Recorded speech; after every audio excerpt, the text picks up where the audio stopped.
This is Family Like a Ghost, and we're live on the air for the first time with Fitz Koehler. And you're a fitness innovator, race announcer, speaker, author, and cancer crusher. And I wanted to welcome you to the Family Like a Ghost podcast. How you doing tonight? I am spectacular. No complaints. Nice to see you. You want to let people know we do have your website up. It's fitzness.com. And that will be fully clickable. We have the full URL when the podcast is published. People can click through on that. And I want to also let people know this is actually episode 1042 of the Family Like a Ghost podcast. We've been on the air since 2016. And we also are going to be talking about resilience today. That's the topic of the episode. And one of the things we like to ask guests, like the first thing we come off the bat now, we're asking people, like, what motivates you? Like, why do you do what you do? I want to help people live better and longer, and I truly believe in fitness as a outlet for all good things. Everything you want in life can be made better and more achievable if you take good care of your health. So you maybe want to give people like the backstory or tell your story, because I did mention you're a cancer survivor. I am also a cancer survivor. So what I remember about my journey was it did make me make changes. And when I was age 27, I'm age 56. Wow. But it's a serious thing to happen to people. You hate to have something that devastating happen to make you realize you need to do certain things. But maybe you can tell your story about that. Yeah. So you're right. A lot of people do hit that fork in the road called cancer or heart disease or diabetes, whatever it is, and think, "Oh my gosh, I've been doing the wrong thing. I need to switch." And fortunately, cancer just made me double down on the things I was doing. Cancer really brought to light that the things I were doing were the right things for me, and those things actually, I think, contributed to my being here. So in early February of 2019, I was living my best life. I'm an athlete, I'm a fitness expert, I'm a race announcer, I do speaking and all sorts of things to help people live better and longer. And 7 weeks after a crystal clear mammogram, I got out of the shower at a race weekend naked and I rubbed my underboob and I found a lump. Oh And it was a wow. sizey lump. And I instantly picked up the phone and called that doctor and said, "Hey," I called my doctor and said, "Hey, I found a lump." And they said, "Can you come in tomorrow?" And I said, "No, I'm running a race tomorrow." And she said, "Okay, how about Monday?" And I said, "Sure." So found the lump. And within about a week or so, I had several appointments, a mammogram, an ultrasound, where they found not only that mass, but several hard swollen lymph nodes. And after a punch biopsy, a surgeon called and said, "Fitz, I'm so sorry, but that mass is indeed a cancerous tumor, and it already has spread to your lymphatic system. It is running through you like wildfire, and we need to treat you urgently and aggressively." And so they did. And so we dove right into treatment. I ended up with 15 months of chemotherapy, which was a very long time to have chemo, 33 rounds of radiation, and some surgery. And I'm very grateful to say I am cancer free and have been for quite a few years. But I made some really good decisions before and during my cancer care that were life enhancing for me, but they were decisions that I thought I need to help. I need to share these with other people because other people can do much better whether they have cancer or not. Hmm. These are decisions that can really elevate everything in your life. And so cancer was hard. Cancer was hard. It was full of losses, it was full of grief and stress. But I also made some wonderful choices that brought out some of my best days I've ever had, best moments I've ever had. Yeah, what I found is really interesting is like I had, the cancer I had was when I was young, 27. That's very And young. one thing I found is like some of my friends kind of fell off because they were kind of scared of it. And I don't know if Yeah. you've run into this situation, but I've had some people in my circle that disappeared. And I think it was because of the mortality of it.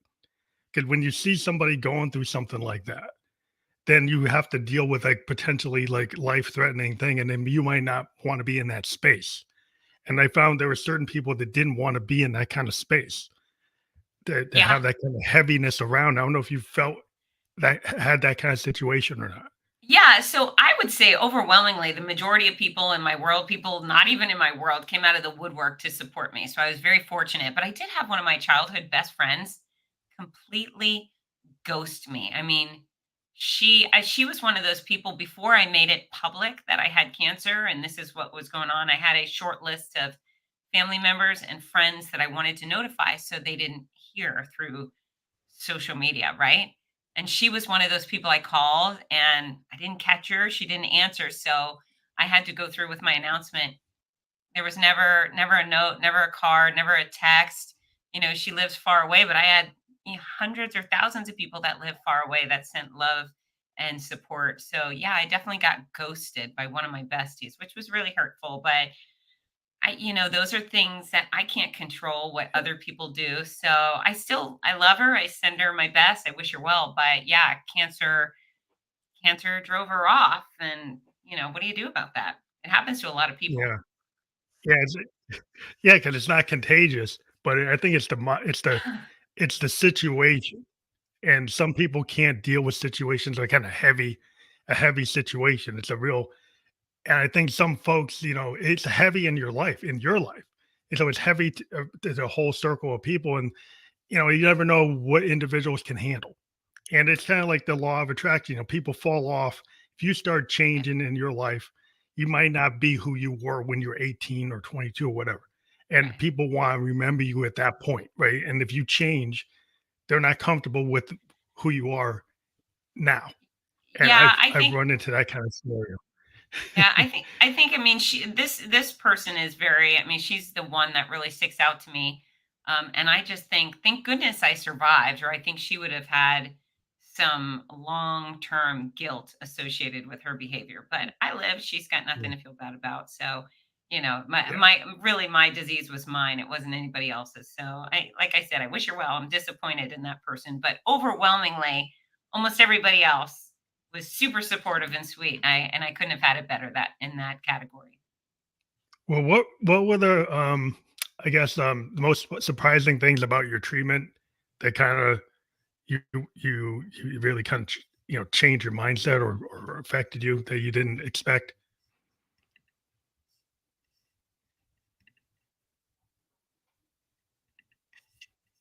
Oh, you didn't hear it? Did I lose you? Oh, shoot. Did I lose the audio? Okay, I'm so sorry. I'm having audio issues. Oh, okay. One second. Yep. Let me know when you can hear it. I'm so sorry. I'm so sorry. Can I'm trying to can you get hear you me? back. Oh, that's weird. I didn't change anything.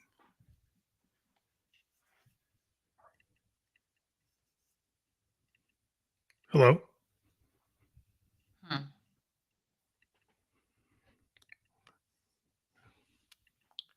If you can hear me, you just hang Uh, tight. You entertain your audience, and I'm going to try to bring okay. myself back. I'll return. Okay. Sorry about that. Yeah, we just had an issue with the sound. We were talking about what the situation is with cancer is sometimes people fall off in your life and you get a lot of support. And that's a strange thing to happen. But like you have to take care of yourself. And it's like it's just it's a journey. And sometimes people come along with you and some people don't. And that's just the way the life is. And like I talk about the law of attraction all the time. And sometimes there are people that fall away from you and the people that come toward you. And it's like whatever your energy you're putting out, that energy affects your the overall direction of your life. And if you have a positive outlook, even though you have a heavy situation like cancer or any kind of uh serious disease, it's your mindset that can really take your life in the right direction. And so while we're waiting for Fitz to come back, I'm not sure what we can do other than talk about the podcast. Is like we like to talk live, and so sometimes in the situation with a live podcast, you can have issues with connection. So hopefully we can get her back, or maybe we might have to reschedule and set up a podcast at another date. But we'll see if she can come back.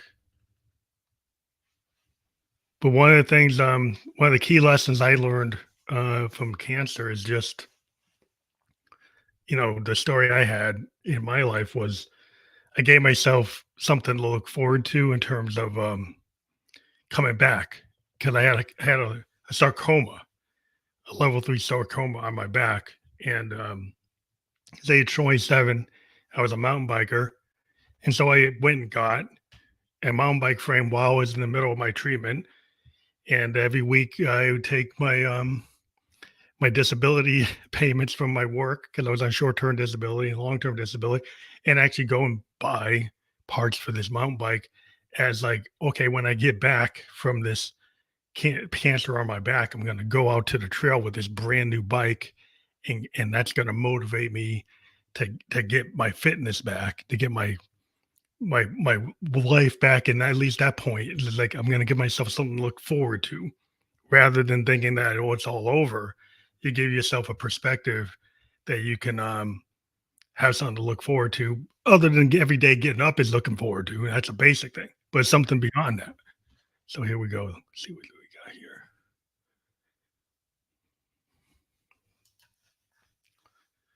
Okay, we're trying to get her back, but it doesn't seem to be coming back all the way.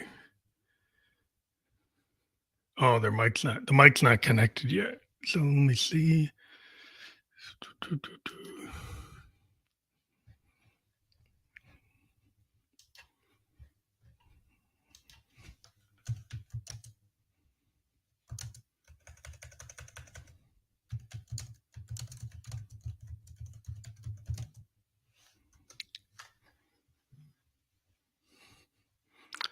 Okay, let's see what's going on. I don't know if we need to reschedule, but we're still trying to get her back. We're in the middle of some kind of technical issues right now. We're trying to get Fitz back onto the podcast. We'll see if we need to reschedule, or we could start from a later point and then edit the podcast down, which we could do. So we'll decide what we're going to do.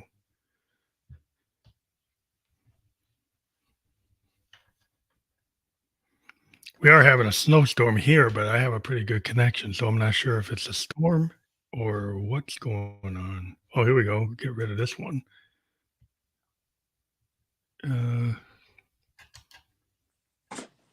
Okay, I found you. You're like on twice though. There was another one I'm not bringing up, but I found you here. Can you hear me? Yes. I'm so sorry about that. I have no idea what happened. I lost audio. Yeah, like there's another window in here, but I don't want to kick it out because it's only giving me a couple options. Okay. So I'm gonna leave that one in. It doesn't seem to be interfering. Right. We are live, but we are a live podcaster, but we could do something where we could start from like 13 minutes or 14 minutes and start the podcast there if we want to. Whatever floats your boat. I'm so sorry, and hopefully things will be smooth sailing from here on out.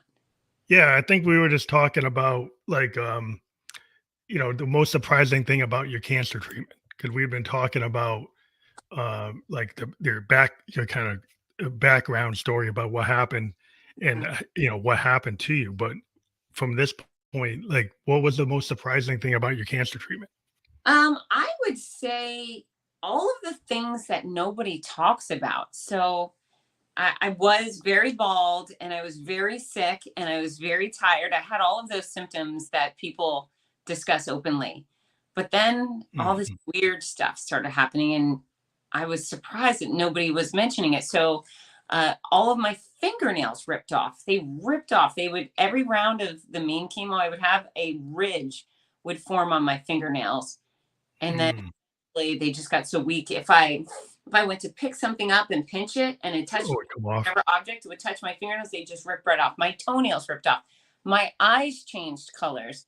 When I went bald, I wasn't just weirdly bald. I was bald with a skunk stripe down the top of my head, because for my whole life I've parted my hair in the center. And so I was bald. I was a skunk. And so that's some of the weird stuff. That's actually what I filled my books with.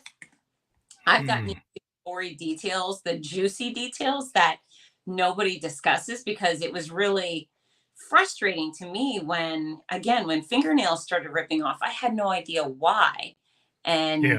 And and then so I figured it out, and so I write about that stuff. It's the books are written with a very sarcastic sense of humor, because you have to laugh, right? If you don't laugh at yourself, all you're going to do is cry. So those were the most surprising parts of cancer, is that there's all this weird and crazy stuff that nobody discusses.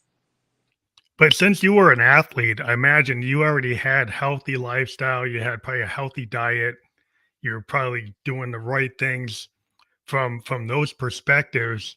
Did you have to adjust any of those things, or were those things that you were getting right?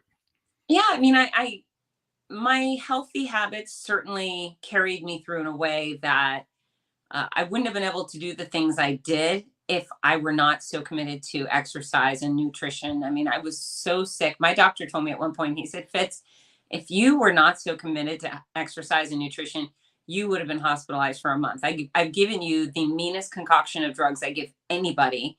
And instead of being in the hospital with a feeding tube, you have traveled the country every single weekend, having more adventure than most healthy people have. Uh, so yeah, my health and fitness paid off. However, it was really it was impossible to be who I was before cancer.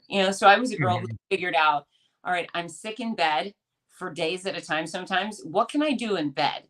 Can I stretch in bed? Yes. Can I do leg lifts? Can I do some strength training? Can I stretch in the shower? So I had to really modify my workout routine based on the fact that I was violently ill for a long time. My mhm. stomach was a mess. I mean, chemo really wreaked havoc on my Yeah, system. So I couldn't eat all the roughage I love. Like, I love eating broccoli and, you yeah, know, and that stuff was, like, not working for your body no, at that point, right? no. Imagine having, a tequila hangover or food poisoning. The last thing you want to eat is broccoli. So I was constantly trying to figure out, how do I get some nutrition in here that's not going to upset my tummy. So it was tricky. It definitely was tricky, but the overriding priority on doing my best was a very powerful tool for me, and not everybody has that. Some people just think, whatever, I've got cancer, I'm going to eat all the crackers and it's going to be fine, and hopefully they will be fine. But endless studies have proven that you can actually weaponize exercise and nutrition to help yourself reach remission and make yourself less likely to have a recurrence. So it's important that people don't throw their hands up and say, oh, it doesn't matter, because all of those things really do matter.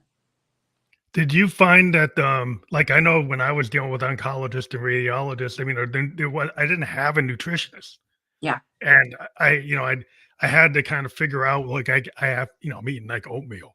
I'm Yeah. eating, like, porridge. I'm eating, like, like, protein drinks, it's like, and I was getting stuff through that, because, I really had, like, I was immobile, because I had some surgery where I couldn't move for months because I Mhm. had an open wound that had to get taken care of by a nurse. So, like, from being a mountain biker to suddenly not being able to do that, that was hard for me for, like, that first couple of months. I was a immobile situation. It wouldn't let me move that much. Yeah. So I did. That's always hard to figure out. Like, what are you supposed to do in that scenario? Yeah, and so I did not have a nutritionist or an exercise oncologist, and I think my team of doctors, they knew who I was and what I did, so they were like, she knows everything. So I would have been happy to speak with a nutritionist. Most cancer patients can ask their doctor and be connected with a nutritionist or a dietitian that specializes in oncology, or an exercise oncologist. And then, of course, for everybody, there's my books, right? So that's what this one's about. Your Healthy Cancer Comeback, Sick to Strong. This is the guidebook to help any type Mhm. of cancer patient, any age, any gender, any type of cancer, help them navigate those waters of chemo, radiation, surgery, transplants, amputations, while focusing on exercise and nutrition. So yeah, it was all very tricky. And of course, nothing I had experienced before. And I lost a ton of weight. I actually was, most cancer patients that survive gain weight. You I lost me. I was the opposite. I became a little skeleton, and I had to work very, very hard to put weight back on, and healthy weight. I wanted muscle. Mm-hmm. So one of the things I was wondering, in terms of like returning back to normal, or the process of giving it, like, it's a mindset thing. Like, on this podcast, I always talk about mindset, and you kind of hinted at it. Like, if you think it's over, then you're gonna eat all the ice cream, you're gonna get all the things you want, because you're like, I'm not gonna be here, so I'm just gonna do what I want, without thinking like, what if you survive this, and don't you want to be like your better self? That's right. Don't you, put yourself in a positive mind frame, rather than going into the down. You like downward, you're like, oh, I'm gonna live in the down. So it's like, oh, it doesn't matter. So is that something, in terms of like, when you talk about your book, do you talk about mindset and how to get that mindset? Yeah, absolutely. So mental fortitude is a part of all of the books, all three books: the journal, My Noisy Cancer Comeback, which is the memoir, and then Your Healthy Cancer Comeback. So for me, I made these decisions as soon as I was diagnosed. Now, mind you, I was not a robot. I cried a whole bunch. I was more stressed than I've ever been on any day combined.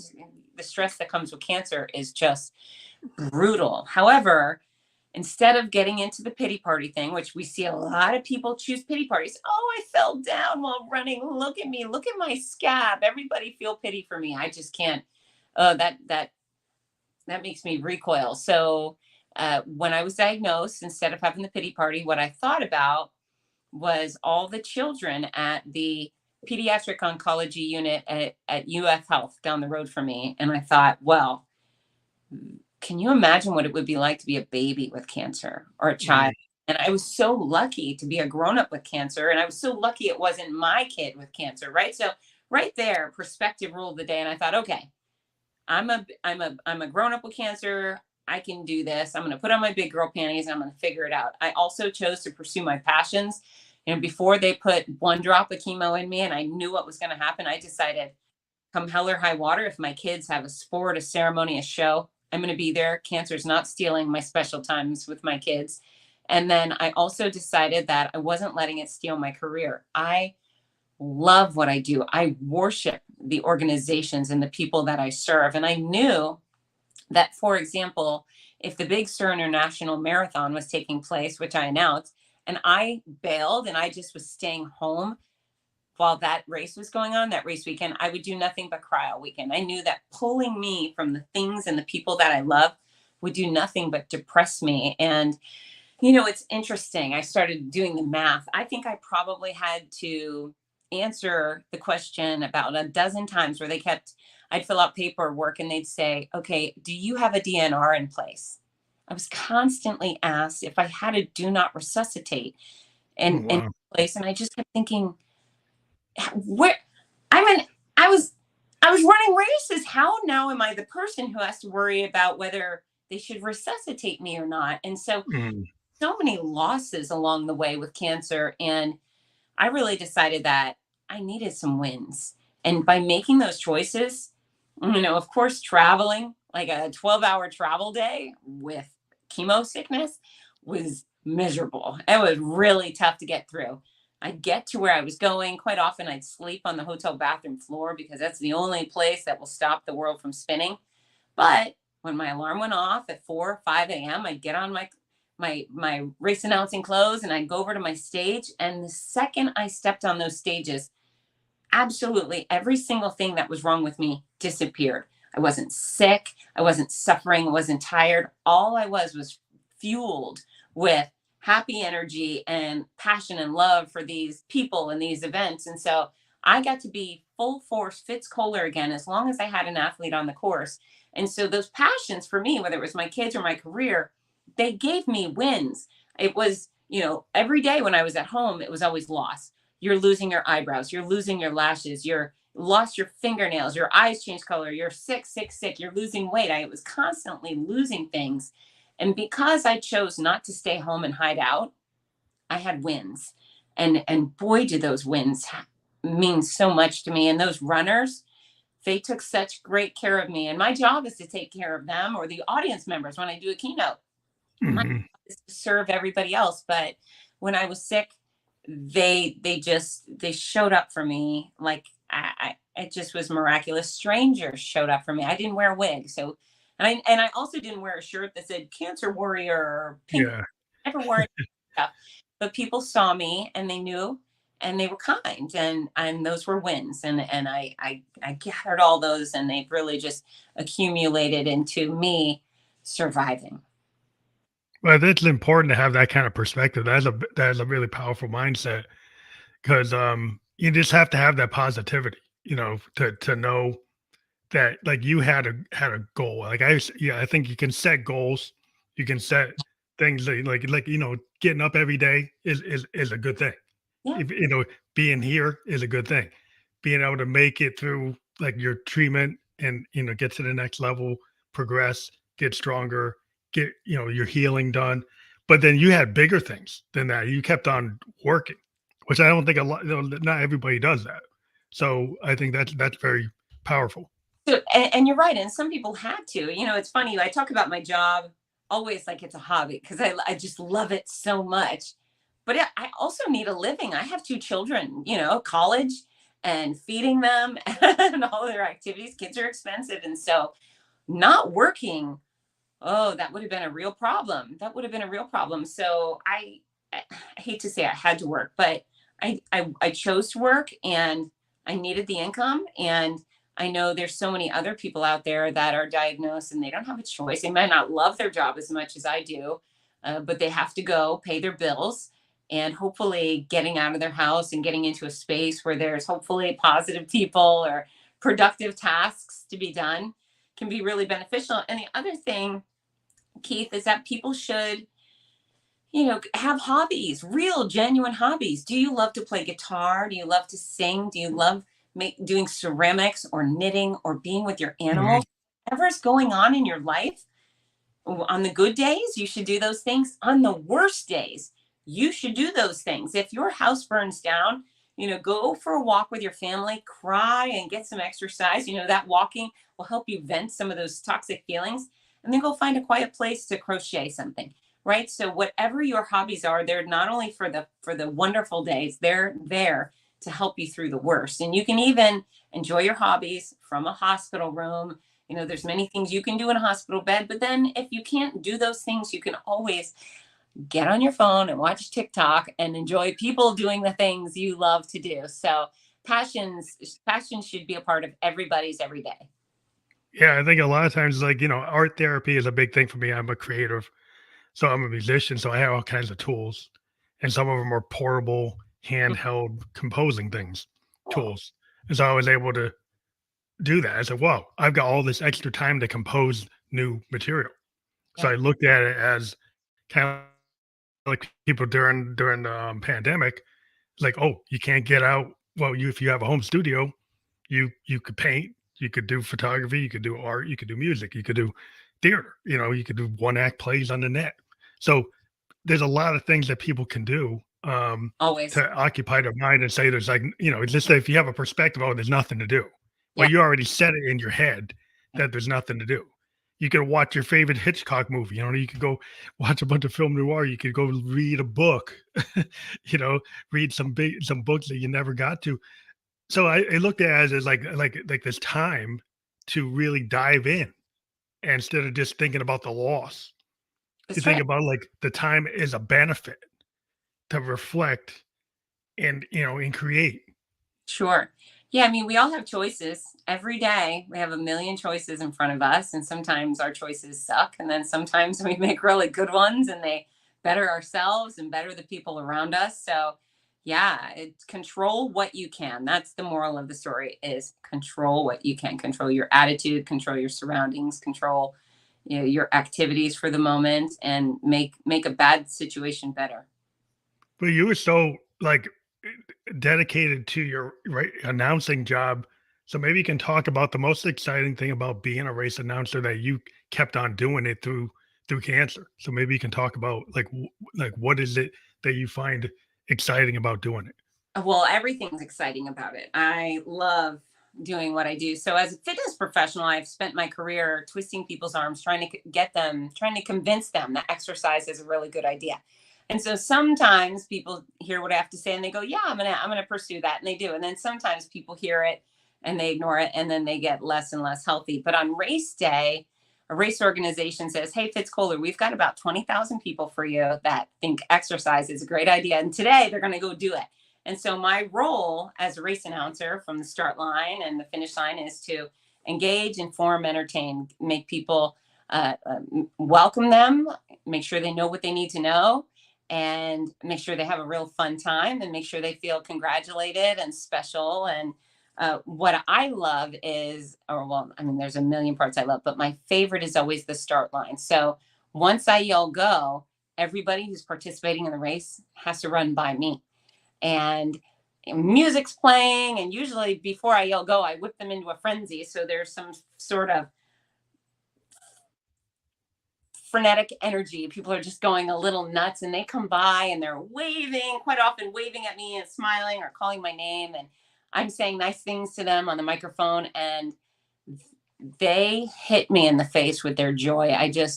I feel like I say it all the time, but they pelt me in the face with their joy. Every time they look and they wave and they smile and they dance, and I just absorb it all. And I've never done drugs, but I imagine this is what crack cocaine feels like, you know? It's like the energy. It's like the vibe. It's like the energy of the moment. Like I could say, like a musician, and when we go on stage and we get the audience feedback, Yeah. that gets people feeling like they get high. They feel like Oh, it's a high. It's a natural high from the back and forth of the artist interacting with the fan.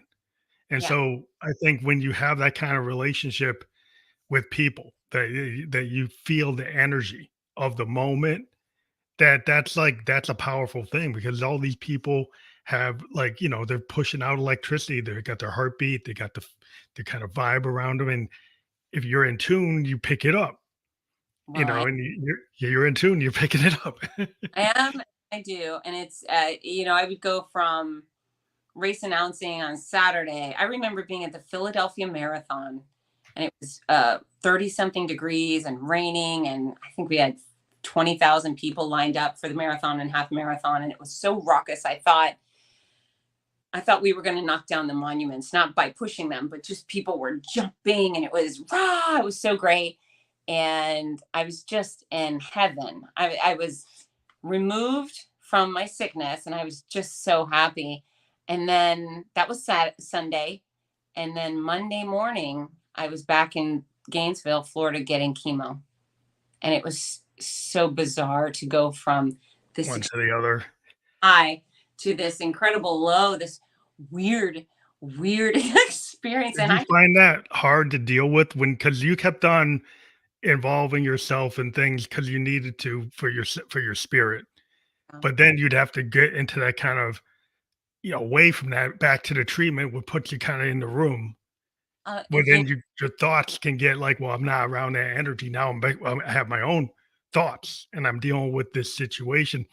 Was it kind of like this kind of up and down, yeah, or did you figure out how to no, level through that? it was a total roller coaster, but I was resolved. I mean, what were my choices? It was, uh, announce a big Sur Marathon, get on a red eye flight, come home Monday morning, go from California to Florida, have chemo at 10 a.m.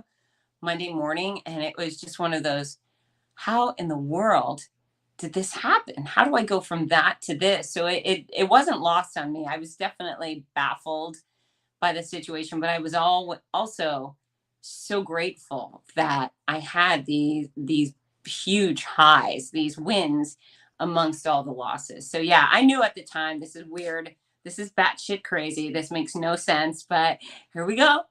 Here we go again. Well, also maybe to talk about like your whole brand, because we got it up, fitzness.com, but like what does it represent? Because we never really talked about it. I can kind of get the idea from what you've been saying, but maybe you can talk specifically about what your brand is about. Yeah, so my mission is to help people live better and longer by making fitness understandable, attainable, and fun. But my brand specifically is gimmick free, no nonsense. So I do not push diets or powders or snake oil, any supplements, any of that garbage. I teach people the scientific, science backed ways to get fit, how to pursue the 4 pillars of fitness. It's strength, cardio, flexibility, balance. I teach them how to eat the right food, right amount of the right food for the size they want to be. And I could tell you that most of the people that listen to me, right, come to me for guidance, they know I'm fairly pointed, often abrasive, and quite frequently I grab them and shake them, or I in the chest, even if it's only verbally, but I get away with it because I love them. You know, that's my brand, is it's pointed and it's aggressive, but it's filled with love because I genuinely care about people. And I'm really proud of all of those things. I have a master's in exercise and sports sciences. And because I've been gimmick free and science backed and filled with love, I've been able to represent so many big deal powerhouse brands: Disney, Oakley, Tropicana, Office Depot, Raytheon, you name it. I've worked for some of the greatest corporations in America, and they put me on their stages because they trust me. Yeah, I think that's the trust and authenticity that people have to have. But we live in a world with the social media that's triggered by views. It's triggered like how many views you get. That does that mean it's good? Just because you get a lot of views on the algorithm doesn't mean you actually got the right information, right? So some people, it's a popularity contest versus is the content valid? Is what you're doing actually got some kind of backdrop which based on something other than a fad, other than trying to upsell something. So I think that a lot of times people are hit with so many inputs on in the social media. It's hard for them to figure out what is the actual real path. So do you help people kind of when people come to you, have they already gone through a lot of paths that weren't I valid and they found you as like, oh, they were recommended because they know your background and they read your reputation and say, well, this is something that's going to be better. Yeah, I think so. I think so. A lot of my people have really gone down weird rabbit holes with diets and the quote unquote nutrition stores where they're buying all the pills and the powders and having no success. And they waste a lot of money. They waste a lot of time. They waste a lot of their good energy on the bad stuff. And eventually they come and they see my credentials and my reputation. You know, what's interesting with the influencer um, era. So there's a bunch of, I'll say, women in thongs, they're parading off their hot body. They don't have any credentials. They really don't have any real knowledge of how the human body works or what it should be fed. But you're right. People are watching because hot girls are fun to watch. And then those hot girls start selling some garbage on TikTok just to make a buck. And what they're doing is they're being vultures. They're stealing from people who want nothing more than to lose a few pounds or feel good in their body, be pain free. And so I really take offense to these know nothings who portray themselves as experts in my field and harm people with their products or their sales. And sometimes it's just taking their hard earned money. So buyer beware. If you are trying to get fit or lose weight, you should be looking for someone like me with a college degree in exercise and sports sciences or applied kinesiology and physiology. For specific nutrition guidance, you should go to a registered dietitian. It's not complicated. It's the same people that go online and say, "Hey guys, my knee hurts. What do you think it is?" No, you go to a doctor. You Yeah. Instagram for medical advice for your health. So yeah, it's just a buyer beware type situation, and people can be fooled by the girl in the thong or the guy with the abs, but unless they Yeah. have The shiny object, a shiny, the problems you get drawn in by the shiny object, you get drawn in by the snake oil yeah, salesperson pitch. yeah, And it's like if something doesn't take hard work, it's supposed to get you from 0 to 100, you should be suspicious of anything that gets you 0 to 100 with no hard work. Because my you grandpa says like everything takes hard work. yeah, it's consistency and discipline. If you want to learn a language, you got to practice, you got to be consistent, you got to use discipline. I assure you that these TikTok hotties, they're not going to be standing on the stages for Oakley or Office Depot or Merck Pharmaceuticals. They're not credentialed, and the big timers, the ones that come with the big paychecks, those people are not going to fall for it. That's for sure. Yeah.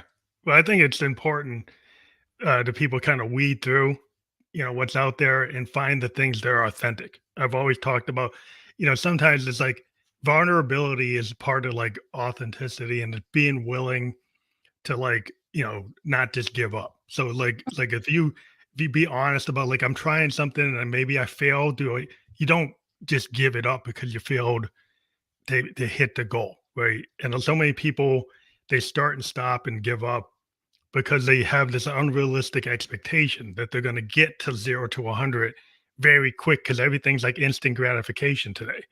So, Right.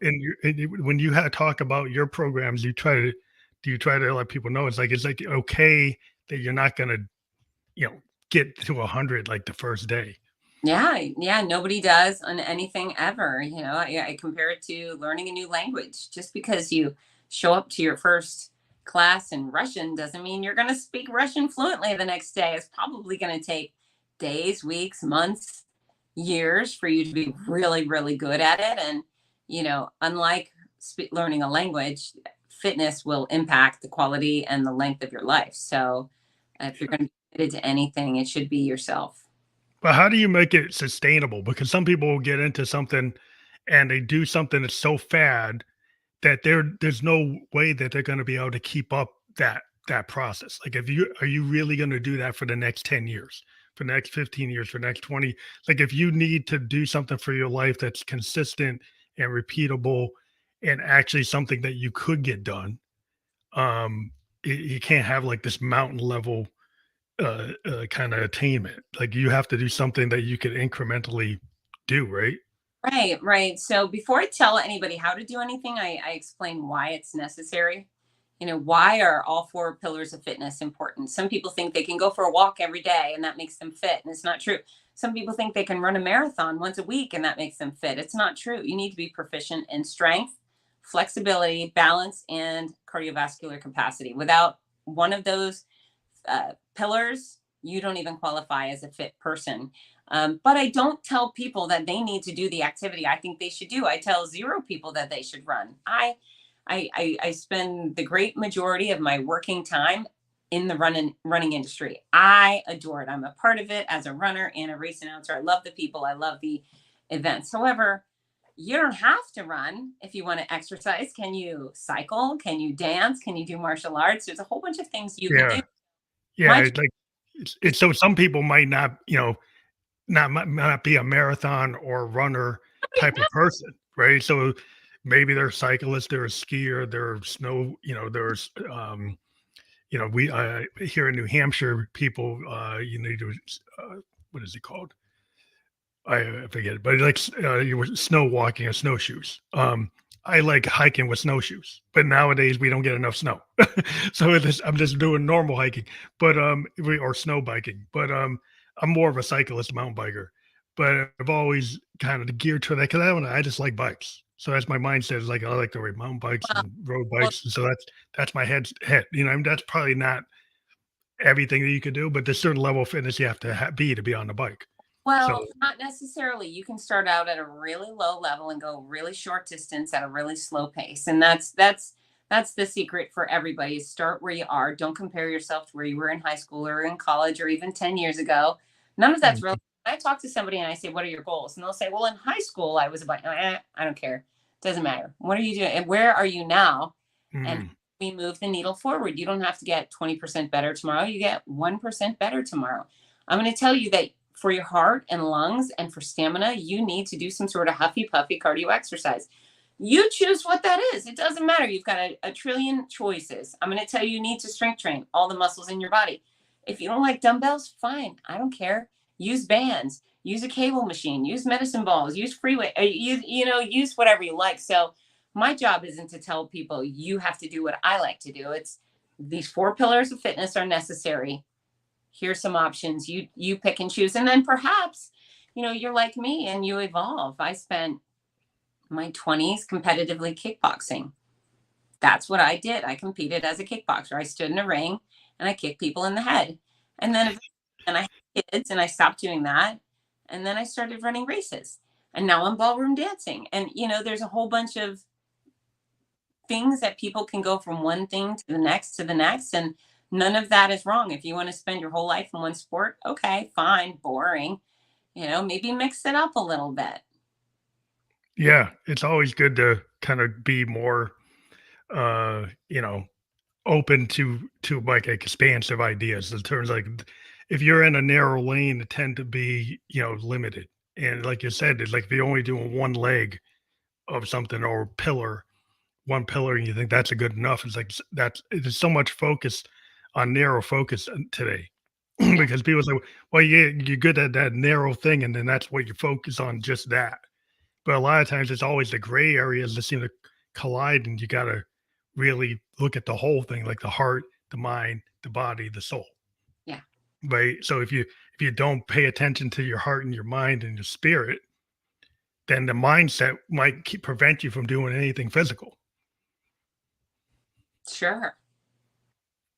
So that's another part of it. So how do you address like people's spirit and their the mindfulness piece of it?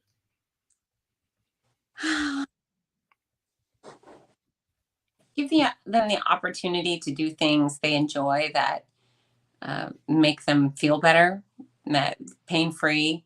Living pain free goes a long way. If you could get rid of back pain or knee pain or whatever it is dragging you down, you're going to start feeling better when you exercise and you accomplish whatever task of the day, or maybe you've lost a certain amount of weight or you've accomplished a certain athletic adventure. Your spirit soars, you build confidence, everything in life seems a little bit easier. So I truly believe that physical health is one of the great necessities for mental health. Yeah, it's such a hard thing today with some of the sedentary requirements of work. A lot of jobs kind of measure how long you sit at that cube, you sit at that computer, and you have to find ways to open that up so you're not just staying hours and hours in the cube, Right. not moving your body. But some You people are measured by how many keystrokes they're doing, how much the output they're doing, they're being watched, through the net. And it's like, so there's like, oh, I can't leave my seat because I need to do this because the well, boss wants me to do it. all have choices, but there are things we can do at our desk. Like right now, my body's doing better than yours is because I'm stretching my upper body. I could be on a phone conversation and walk inside a building. I could walk and talk on the outside of the building. I highly recommend walk and talk meetings for whether you're in person or you're in Zoom on Zoom. There's no reason you can't move around. They used to offer smoke breaks, cigarette breaks, which just kills me. What a disgusting, disgusting. Okay. The only break you could do was an unhealthy break. Yeah. So, 15 minutes to get up and go walk or go in a private area in your office and do some burpees or push-ups or lunges or try a dips, whatever it is. There's a bunch of options. You just have to force them into your work day. And people say they can't. I think that's garbage. I think there's always an opportunity for you to get it done, and you should make the time, force it in. Yeah, I think you can force that walk. I have a pedaling thing and an actual what is it? I can actually treadmill. And I have a Oh, stand-up desk. So I yeah, have a stand-up desk with a treadmill, which you kind of see like a Google. yeah, Some of the high-tech companies like Google and Apple, they set up stand-up desk where, in that workspace, when you sit down, you can pedal. When you right. stand up, you can walk. Yeah, And then you can go off to the break room and play pool or play tennis or like something. It's like you get out of just sitting at the desk. They started to realize that forcing the creative people to just be in the cube wasn't that productive. That allowing people to go off and walk and do the meeting, like you said, like take a walk and do the meeting on your Bluetooth. But absolutely. I do that all the time in New Hampshire. I live in a cul-de-sac, and I go off on my Bluetooth, and I walk like 5 miles in the middle of my meeting, you know? So, it gives me it just makes you feel better. I agree. But it's like you force it. You force something that you think the boss is telling you can't, right? but a lot of times you can still fit it in because you don't, you're not telling them everything you're doing. You just do it.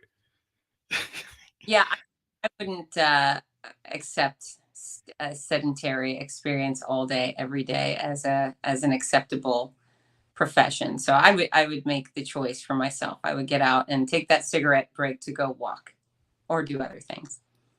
Yeah, well, I'm a software developer, so we kind of measure it a certain way, which is kind of limiting, but you can get around it. But one of the things that health and fitness did impact your remission and recurrence, because like you were talking, like you're in remission and you're doing these healthy lifestyles, and maybe you can talk about the maybe the stats or the information you've discovered regarding that. Yeah, I mean, there's a lot of evidence. It's funny. Let me see. I'm gonna quote myself accurately. So, right on the cover, and that's a study at Tel Aviv University published in November of 2022 in the Cancer Research Journal found that high intensity aerobic exercise can reduce the risk of metastatic cancer. That means cancer spreading throughout your body by 72%. So if you have cancer and you don't want it to spread, high intense cardiovascular exercise, the kind that makes you huff and puff, can prevent spreading by 72%. That's pretty powerful stuff. So there's many other studies that people can utilize, but know that there are foods that help. There are foods that hurt. As we know, there's, people like to point at sugar. Sugar causes cancer. I'm not sure that's true. There are no actual statistics to prove that sugar feeds cancer. I was told that when I was going through cancer, but I've looked at the study since and I don't see any evidence. I see some anecdotal evidence, but I haven't read a study. But, when people get a cold, they catch a common cold or COVID or whatever, all of a sudden they all want to have vitamin C, right? They're eating all the oranges and the strawberries or getting some sort of pill version of vitamin C. So important to have a strong immune system when you're catching a cold. Okay, well, let's talk about you've got cancer. How strong do you want your immune system to be? I think having it be at its absolute strongest to fight cancer is way more interesting than having a really strong immune system to just fight a cold. So choosing foods that are going to make you stronger, more resilient to your disease or infection. I would say that almost every day of my cancer, I had a needle poked through me. I was constantly being poked, constantly. I had to go in for IV fluids every day for dehydration. Every single time I had a needle poked into my chest or my arm, I was at risk for infection. And so really matters, and then there's some foods that take away. There are foods like processed meats. They are a class 1 carcinogen. Right next to asbestos and cigarettes are bacon and Americans are into their bacon. I mean, bacon is pushed so heavy in our system. It's just pushed so much, and nobody wants to talk about. I haven't seen an article in the mainstream media pushing against bacon, but you see all the ads telling you to get it. is to buy it. Which means you have a similar risk factor for digestive cancers with processed meats as you do lung cancer with cigarettes or asbestos. I mean, are you kidding me? So there are food is real core. It's not just the cigarettes. The food is killing so many people because people, it's that sedentary job that gets you stressed out that you go and get the prepackaged, junk food. Listen, So you to suggest that the sedentary job is causing your stupid eating is not acceptable. Basically, people have a tendency to make terrible choices. If their family was overweight, they say, "Oh, it's not my fault. It's genetic. We're big people." No, you have a bunch of family members who eat like crap, who don't exercise, and now you are repeating the same behavior. Your body wants to be fit. Your body wants to move. And if you put the right amounts of the right food in it, you will be of ideal size. And if you move your body in a particular way, you will look good and feel good and be able to perform at a very high level. So, the sedentary job doesn't cause you to eat crap. a habit of making lazy, poor decisions, right? It's just a religious behavior of choosing poorly and not prioritizing health.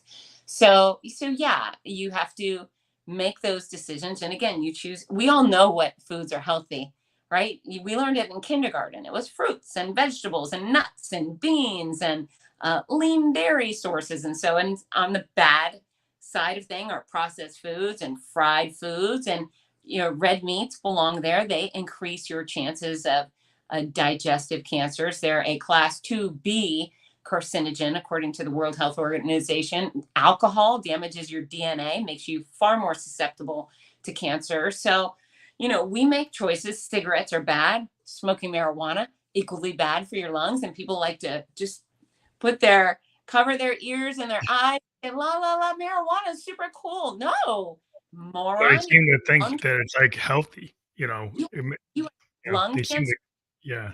oral cancer, esophageal cancer. Keep smoking marijuana. It's a It's good still idea. smoking. You're still smoking. You're smoking something different, but it's still The things smoke. that belong in your lungs are oxygen, right? We don't want to have Yeah. anything else in there. You're gonna So have all these chemicals in you from the smoke. It's not just, it's the same probably same level of chemicals coming from tobacco. But so I think it also is like people, when you look at people that were able to cook homemade meals with good ingredients rather than pre-packaged. Like you could cook, but if you're cooking a hamburger helper, that's not really gonna help you. But like you need to cook from scratch, and it's kind of like the question is like, yeah, it's a little lazy to say, well, my job doesn't give me the time, so I order out or I order the pre-processed. You can take the time to actually go and cook and make the right decisions and buy the right food and actually look into the ingredients. Because a lot of people, do they actually look at the ingredients they're buying at the supermarket? Or they just buy what their grandma bought or their mom bought without thinking about what it is. right. So mindless eating is never a good decision, but I'm going to make life even easier on folks. Is you can get lots of healthy food at restaurants. I get it all the time. I order lots of vegetables and fruits and lean protein sources and nuts. I get all sorts of good stuff at restaurants. So just because you're going to a restaurant doesn't mean you can't have a salad and a baked potato and some grilled veggies. And you can say, hold the oil, hold the butter. I'd like my veggies seasoned, right? I like a big, beautiful salad. Maybe you like seafood. There's a ton of healthy food. Yeah. You can Yeah. even fast food. When you go to the grocery store, of course, fresh produce is a gold standard, but you also can get produce in the frozen food section that's equally healthy, if not healthier, because produce loses nutrition in transportation as it goes from one place to another. The truck, it will lose nutrition, but those frozen foods are often frozen on site Flash where frozen, yeah. close to it, and so their nutrition stays. And you can always find bags of fresh California blend or whatever the heck it is you want. Those fresh produce and veggies, or not fresh, the frozen produce and veggies. That's where you get a lot of BOGO deals. Buy one, get one. Though they're Yeah. always on sales, they're always coupons. And then when it comes to fresh produce, I only buy what's in season. So in the summer, I'm happy to buy my children and myself giant watermelons over and over and over. But I am not buying watermelons in January. You are lost your mind. They're probably $20 a piece. I'm just not going to do it. So instead, I spend my money wisely on the produce that is in season. In fact, mandarins, little tangerines just went on sale. They're in season. I got a whole bag for $3, and that's thrilling to me. So, eating healthy doesn't have to be complicated. It doesn't have to take a lot of time. If you feel like you're in a rush and you just need to eat something fast, okay, well, what's faster than unpeeling a banana or an apple Yeah. tossing a few nuts into your face? You don't have to eat garbage to eat quickly or to eat affordably. It's just a lazy behavior that you can upgrade that behavior. I highly recommend. Yeah, it's very important. Because it's like you said, like it's not always like the frozen. A lot of people say, "Oh, fresh veggies are so expensive." But like you say, if you go for the frozen veggies, those aren't as expensive. So, like once you stop giving yourself the reasons why you can't do it, then you start finding the reasons why you can't. So Oh, there's like, yeah. Wait, so the other part of my brand is kind of a no excuses mindset. I have very rarely in my decades worth of teaching fitness came across someone with a valid excuse for not exercising or a valid excuse for not eating right. In fact, it's almost never happened. So, whoever you are, whatever excuse you think you have that works, it doesn't. It just doesn't. So, get your stuff together, do better. well, I think that's a place we can end on it, because I think we've talked about how you can really control your life, Yeah. and you have shown that you controlled your situation during your cancer episode, and you're able to come out of it. But in the middle of it, you had a mindset and you had a practice that I think is really exemplary. And I do encourage people to check out the link, to check out your website and dive into your books. And actually, I do want to let people know that the link is clickable when we're fully published, so you can go right to your website and get in connection with there. You can get all your books from that website. Yeah, yeah. In fact, I prefer it when people buy the 3 books at fitzness.com. They can get them elsewhere, but if they come to fitzness.com to make their purchase, most people buy them as gifts for somebody they love with cancer. I sign every last book that leaves my office, and we include fun little gifts with purchase, and then we wrap it beautifully because I want all my readers to feel loved. Well, that's cool. That's a good value add of actually doing that. And another reason to encourage you to get it there, maybe instead of Amazon. Not that you can't get it probably Amazon, but I do encourage people to support the people we talk to by clicking their links and and dealing with the diving deeper into what we've discussed here. You can dive deep there at fitness.com. So thank you again for being a guest on the Family Electric Goes podcast. Thank you so much for having me. And I hope everybody else, prioritizes their health, do better. And if you need any help, come ask me. I'm easy to find. Thank you.